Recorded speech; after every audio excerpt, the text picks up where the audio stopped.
नमस्कार दोस्तों, स्वागत है आप सभी का एक बार फिर से अर्पिता शर्मा क्लासेस में। और ये चल रहा है हमारा last club marathon on Indian polity for UPSC CSC exam. तो चलिए सबसे पहले बात करते हैं। यहाँ पे अनअकैडमी आपके लिए लेके आया है यूपीएससी सीएससी के 2021, 22 और 23 के बैचेस। और ये सारे बैचेस अनअकैडमी पे स्टार्ट होने वाले हैं 1 सितंबर से। और इन सभी बैचेस में 10% डिस्काउंट लेने के लिए आप क्या कर सकते हैं, अर्पिता 10 कोड का क्या कर सकते हैं, इस्तेमाल कर सकते हैं। बात करते हैं आगे। ये है अनअकैडमी के द्वारा लाया जाने वाला फर्स्ट ईयर का बैच, 1 साल का बैच।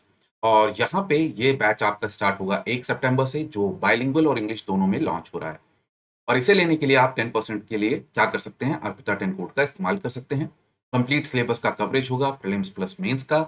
लाइव एडुकेटर से आपको क्लास मिलेगी, एनसीईआरटी और फिल्म टेस्ट सीरीज भी इसमें इंक्लूडेड होंगी। तो ये है पूरा का पूरा टाइम टेबल जो आपका रहेगा। इसे जिसे आप अपने हिसाब से भी क्या करा सकते हैं अरेंज इसको। नेक्स्ट इसी तरीके से ये है हमारा अनअकैडमी का सेकंड 2 साल का बैच फॉर यूपीएससी सीएससी, जो आपका 1 सितंबर से स्टार्ट हो रहा है।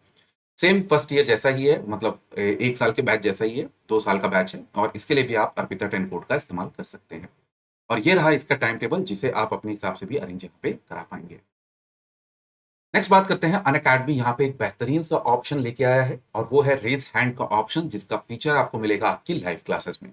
तो अगर आप यहाँ पे अपने एजुकेटर से कोई डाउट पूछना चाहते हैं तो रेज हैंड करके आप अपना डाउट पूछ सकते हैं, जिसे एजुकेटर क्या करेंगे, क्लियर करेंगे।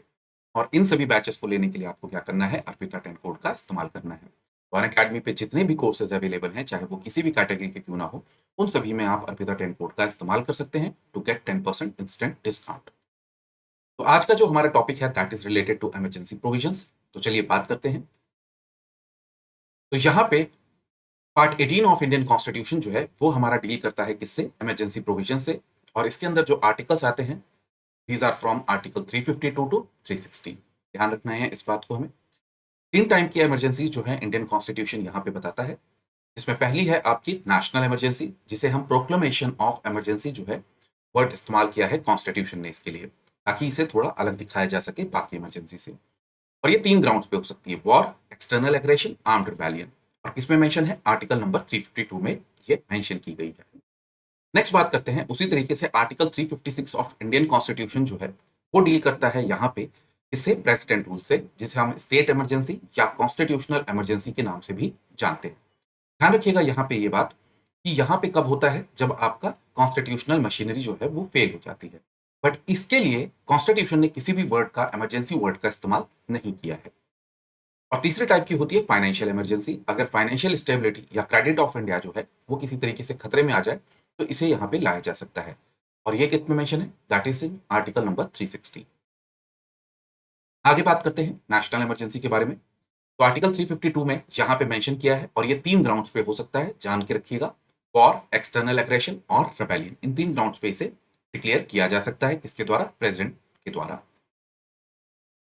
तो ये 3 ही ग्राउंड है। अगर आपसे बोले ओनली 3 ग्राउंड्स, यस, इसी 3 ग्राउंड्स पे यहाँ पे किया जा सकता है। ठीक है। बट यहाँ पे ध्यान रखिएगा, प्रेसिडेंट क्या कर सकते हैं, अगर एक प्रोक्लेमेशन पहले से ही है तो दूसरा प्रोक्लेमेशन भी जारी कर सकते हैं। और ये प्रोविजन ऐड किया गया था 38th अमेंडमेंट 1975 से। ठीक है। चलिए नेक्स्ट बात करते हैं कि यहाँ पे प्रेसिडेंट चाहे तो इसे किसी पर्टिकुलर एरिया तक सीमित रख सकते हैं, या चाहे तो पूरी कंट्री में भी इसे लागू करा सकते हैं। और ये प्रोविजन दिया गया था, कब दिया गया था, 42nd अमेंडमेंट एक्ट 1976 से इसे यहाँ पे क्या किया गया था, जारी किया गया था।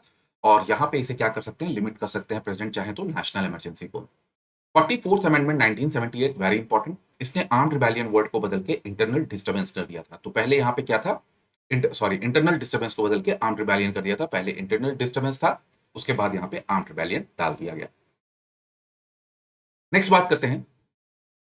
प्रेसिडेंट यहाँ पे इसको नेशनल इमरजेंसी को प्रोक्लेम तभी कर सकते हैं जब उन्हें एक रिटर्न रिकमेंडेशन मिलेगी किससे, कैबिनेट से। तो इसका मतलब यहाँ पे है केवल प्राइम मिनिस्टर की एडवाइस काफी नहीं होगी, एक रिटर्न रिकमेंडेशन उन्हें कैबिनेट से मिलनी चाहिए।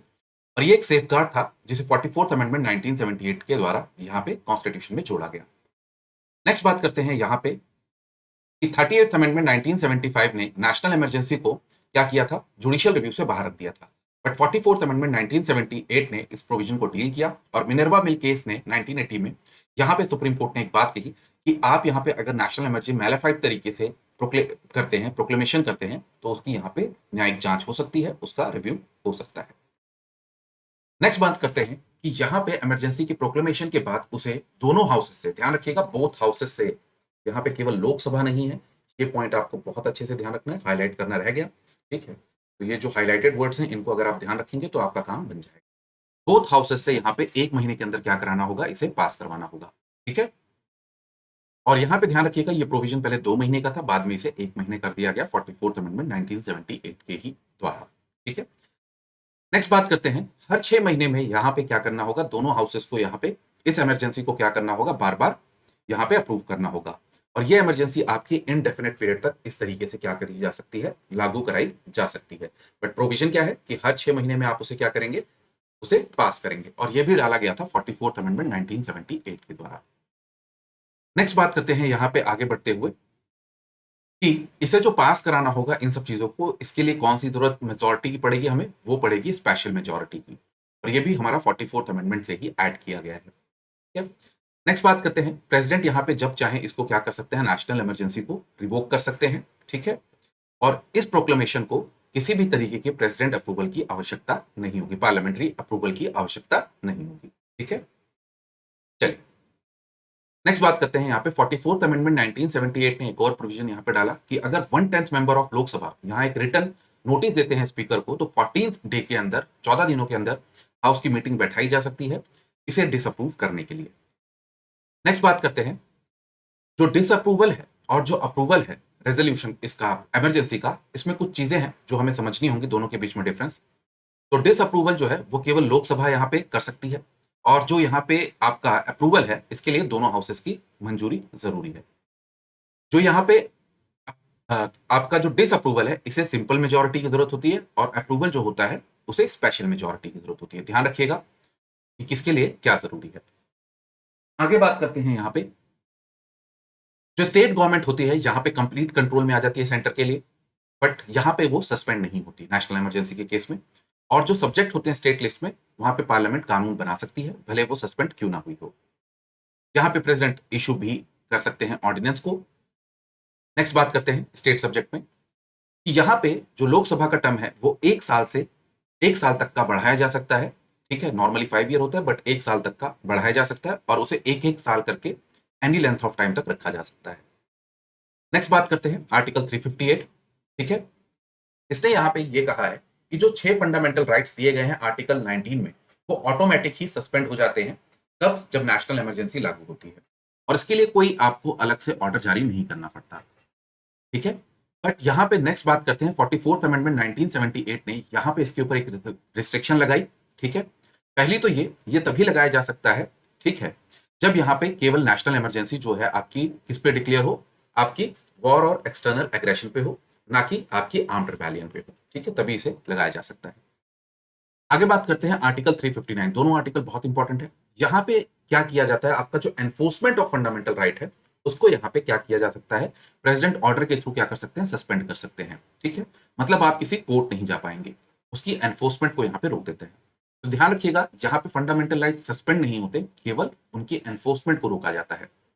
यहाँ पे आर्टिकल जो है 20 और 21, इसको यहाँ पे प्रोटेक्शन दी गई 44th अमेंडमेंट 1978 के थ्रू, कि यहाँ पे आर्टिकल 359 के अंदर आप आर्टिकल नंबर 20 और 21 की जो एनफोर्समेंट है उस पर रोक नहीं लगा पाएंगे। नेक्स्ट बात करते हैं, ये टाइप की इमरजेंसी जो है नेशनल इमरजेंसी 1962, 71 और 75 में लगाई गई थी। जो ये इमरजेंसी लगाई गई, क्या ये इमरजेंसी सही थी कि नहीं थी, इसको देखने के लिए शाह कमीशन बैठाया गया, और उसने 1970 की जो इमरजेंसी थी उसे गलत माना, और 44th अमेंडमेंट जो है हमने देखते आए 1978, इसने बहुत सारे प्रोविजंस ऐड किए, सेफगार्ड ऐड किए। नेक्स्ट बात करते हैं आर्टिकल नंबर 355, ठीक है। तो यहां पे सेंटर जो है इसे यहाँ पे एक पावर दी गई है कि वो ये देखे कि हर स्टेट जो है वो प्रोविजंस के हिसाब से चल रहा है, किसके, कॉन्स्टिट्यूशन के, ठीक है। तो ये किसकी जिम्मेदारी है, सेंटर की जिम्मेदारी है, पहली बात आपको ये देखना है। और अगर ऐसा नहीं हो रहा है तो प्रेसिडेंट रूल और स्टेट इमरजेंसी यहाँ पे लाई जा सकती है, ठीक है। और ये प्रोविजन किसके अंदर देते हैं, ये इसके रिलेटेड जो प्रोविजन है वो किसमें देखने को मिलते हैं, आर्टिकल 356 और 365। तो 356 कहता है कि प्रेसिडेंट यहाँ पे क्या कर सकते हैं, प्रेसिडेंट रूल ला सकते हैं अगर जो स्टेट गवर्नमेंट है वो क्या ना करे, प्रोविजंस ऑफ कॉन्स्टिट्यूशन के हिसाब से ना चले। और आर्टिकल 365 कहता है कि अगर सेंट्रल गवर्नमेंट किसी तरीके की डायरेक्शंस देती है स्टेट गवर्नमेंट को, अगर वो उसे नहीं मानती है, तो यहाँ पे क्या किया जा सकता है, प्रेसिडेंट रूल लाया जा सकता है। ठीक है, बात ध्यान रखिएगा, प्रेसिडेंट रूल की जो ये इमरजेंसी है, इस वाले केस में इसे भी दोनों हाउस से पार्लियामेंट के अप्रूव कराना होगा, बट टाइम है यहाँ पे कितना, 2 महीने। ऊपर वाले में कितना था, 1 महीने, यहाँ पे 2 महीने है। ठीक है, नेक्स्ट बात करते हैं, इसे भी पीरियोडिक अप्रूवल की जरूरत है, हर 6 महीने बाद। ठीक है, इसे कराना होगा, और कहां से, बोथ हाउसेस से। नेक्स्ट बात करते हैं, इसका मैक्सिमम पीरियड जो है वो केवल 3 साल का हो सकता है। हर 6 महीने बाद आप अप्रूवल करते रहिए, और 3 साल तक आप क्या कर पाएंगे, इसे रख पाएंगे। बट यहाँ पे एक और बात है कि यहाँ पे इसे पास कराने के लिए प्रोक्लेमेशन को और कंटिन्यूएशन दोनों को आपको सिंपल मेजोरिटी की जरूरत है। ऊपर स्पेशल मेजोरिटी चाहिए थी, यहाँ पे सिंपल मेजोरिटी चाहिए। ठीक है, नेक्स्ट बात करते हैं, 44th अमेंडमेंट 1978 ने एक प्रोविजन यहाँ पे ऐड किया कि 1 साल से ज्यादा अगर आपको यहाँ पे इमरजेंसी को रखना है, प्रेसिडेंट रूल को, तो कुछ कंडीशन आपको यहाँ पे माननी पड़ेंगी। ठीक है, जिन कंडीशन पे ये हो सकता है, पहला, कहीं नेशनल इमरजेंसी लगी हो, इलेक्शन कमीशन ये कह दे कि इलेक्शन कराना पॉसिबल नहीं है, या फिर क्या नाम है, तो ये 2 कंडीशन आपको माननी पड़ेंगी। और तीसरी बात जो सबसे इंपॉर्टेंट आपको ध्यान रखनी है, प्रेसिडेंट इसे भी जब चाहे रिवोक कर सकते हैं। ठीक है, और किसी तरीके की पार्लियामेंट्री अप्रूवल की जरूरत नहीं होती इसमें भी। नेक्स्ट बात करते हैं, पहली बार इसे 1951 में पंजाब में लगाया गया था, और उसके बाद इसका बहुत ज्यादा यूज होता रहा। ठीक है, 100 से ज्यादा बार यूज हो चुका है। बी आर अम्बेडकर ने इसे एक डेड लेटर कहा था, बट एच वी कामत जी ने यहाँ पे क्या कहा कि D R Ambedkar is dead and the article is very much alive, क्योंकि इसका बहुत ज्यादा इस्तेमाल होता है। नेक्स्ट बात करते हैं एसआर बोमई केस 1997 1994, जहां पे इन्होंने जुडिशियल रिव्यू एग्जिस्ट करता है, इस पे इसके बारे में बात की कि हाँ आप देख सकते हैं। नेक्स्ट यहाँ पे उन्होंने यहाँ पे ये बात की, इसी से रिलेटेड, प्रेसिडेंट रूल से रिलेटेड। ठीक है, कि यहाँ पे जो आपकी असेंबली होगी, स्टेट लेजिस्लेटिव असेंबली होगी, वो केवल सस्पेंड होगी, डिसॉल्व नहीं होगी, और जो फ्लोर ऑफ द हाउस है वहां पे ही कॉन्फिडेंस प्रूव करना ही क्या होगा, मेन होगा। एंटी सेकुलर पॉलिटिक्स जो है उसे यहाँ पे आर्टिकल 356 के अंदर ऐड किया गया, मतलब कोई भी सरकार अगर सेकुलरिज्म के खिलाफ जा रही है तो लागू किया जा सकता है। नेक्स्ट, जहां पे कोर्ट चाहे तो ऐसे कोई इमरजेंसी, ऐसा कोई अगर आपका प्रेसिडेंट रूल लागू किया गया है तो उसे क्या कर सकते हैं, रिव्यू करके जो पुरानी गवर्नमेंट है उसको रिस्टोर कर सकते हैं। तो यहाँ पे कुछ बात है कि किन पे ये सही माना जाएगा और किन ग्राउंड्स पे ये खराब माना जाएगा, और इसके लिए सरकारिया कमीशन आया 1988 में, और उसने कुछ एक्सेप्टेबल ग्राउंड्स इसके बताए। अगर हंगपाल असेंबली बनती है, मतलब कोई मेजोरिटी नहीं आ रही है किसी भी स्टेट में, कॉन्स्टिट्यूशनल डायरेक्शंस को नहीं माना जा रहा है, इंटरनल सबवर्जन हो रहा है, फिजिकल बैकग्राउंड ब्रेकडाउन हो रहा है, और किसी भी तरीके का अल्टरनेटिव गवर्नमेंट नहीं बन रही है नो कॉन्फिडेंस मोशन होने के पास। और अनएक्सेप्टेबल ग्राउंड्स की अगर हम बात करें कि यहाँ पे कि आप किसी दूसरी पार्टी को चांस ही ना दे नो कॉन्फिडेंस मोशन के बाद सरकार बनाने का। नेक्स्ट, अगर पार्टी कोई सेंटर में आती है तो वो स्टेट को परेशान करने के लिए यहाँ प्रेसिडेंट रूल लेके आए, जैसे बहुत बार देखा गया। नेक्स्ट, इंटरनल डिस्टर्बेंस हुआ हो बट इंटरनल सबवर्जन नहीं हुआ, फिजिकल ब्रेकडाउन नहीं हुआ, तो लागू नहीं किया जा सकता। माल एडमिनिस्ट्रेशन और करप्शन पे लागू नहीं किया जा सकता, जैसे कई बार किया गया है। ठीक है, और इंट्रा पार्टी डिस्प्यूट्स को क्या नाम है, सॉल्व करने के लिए भी इसका इस्तेमाल नहीं किया जा सकता। नेक्स्ट, आर्टिकल 360 जो हमारा रिलेटेड है, that is related to financial emergency. तो यहाँ पे भी इसे भी अप्रूवल चाहिए होता है दोनों हाउसेस से। ध्यान रखिएगा, हर जगह बोथ हाउसेस से ही चाहिए 2 महीने के अंदर। ठीक है, नेक्स्ट, इसे भी इनडेफिनेट टाइम के लिए क्या किया जा सकता है, लागू कराया जा सकता है। ठीक है, चलिए, जब तक इसे रिवोक ना किया जाए। और इसके लिए क्या चाहिए होता है, सिंपल मेजोरिटी चाहिए। अप्रूविंग के लिए क्या चाहिए, सिंपल मेजोरिटी चाहिए होती है बोथ हाउसेस से।